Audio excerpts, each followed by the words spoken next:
चलिए एंट्री मारिए। तो अब आप आइए बाबा हरिहरनाथ। तो बाबा हरिहरनाथ हमारे सोनपुर छपरा में है और मैं छपरा के रहने वाले हूँ, लेकिन कौन सर आप डांस करेंगे तब? परमेश्वरो बाबा पक्का ना? Ready guys? आज आज आज शर्माना नहीं है, आज शर्माना नहीं है, आप गाइए। आज तो मैं भी वाकई बहुत डांस कर लिया आप लोगों के चक्कर में।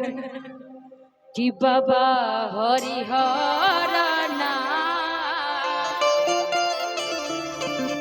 सोनपुर में होली खेले,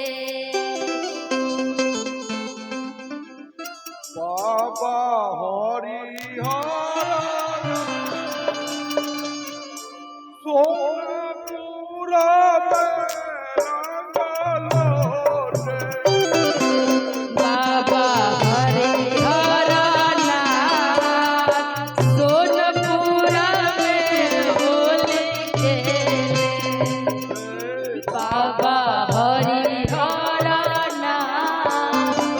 सोनपुर में होली खेले।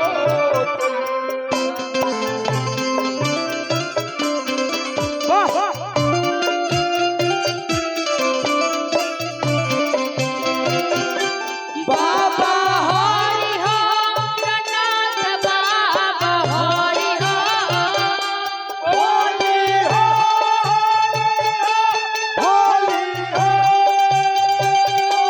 बाबा हरिहरनाथ बाबा हरिहरनाथ सोनपुर में होली खेले,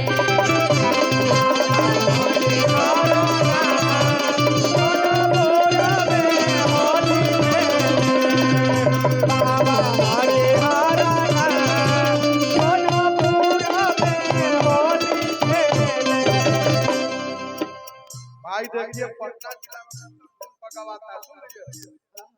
बाबा हरिहरनाथ बाबा हरिहरनाथ सोनपुर में रंगलोटे, बाबा हरिहरनाथ सोनापुर में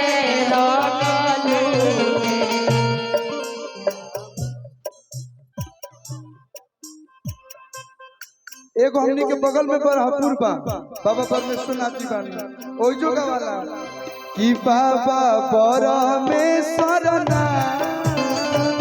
खेले बरहपुर में होली, बाबा परमेश्वरनाथ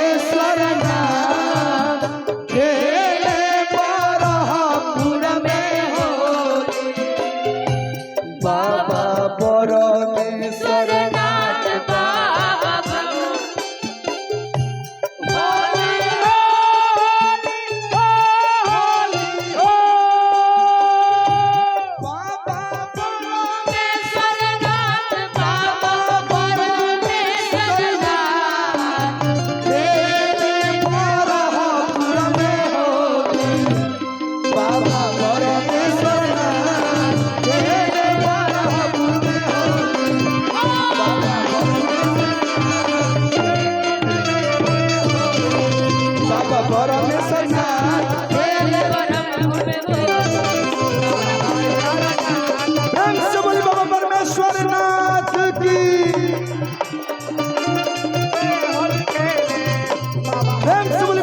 सरकार की।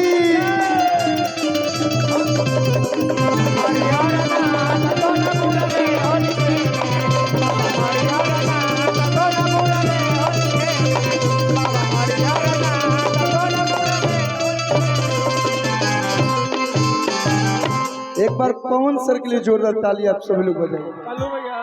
देखिए